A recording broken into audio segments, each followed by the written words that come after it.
Idiniin ng kampo ni dating House Speaker Martin Romualdez na walang kahit na anong ebidensya ang nagpapatunay na umano'y koneksyon ni Romualdez sa anomalya ng flood control projects.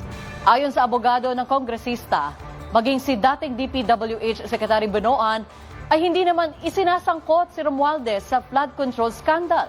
Bukas naman nila si Romualdez sa anumang proseso ng investigasyon, pero iginit nilang hindi dapat mauna ang akusasyon kaysa ebidensya.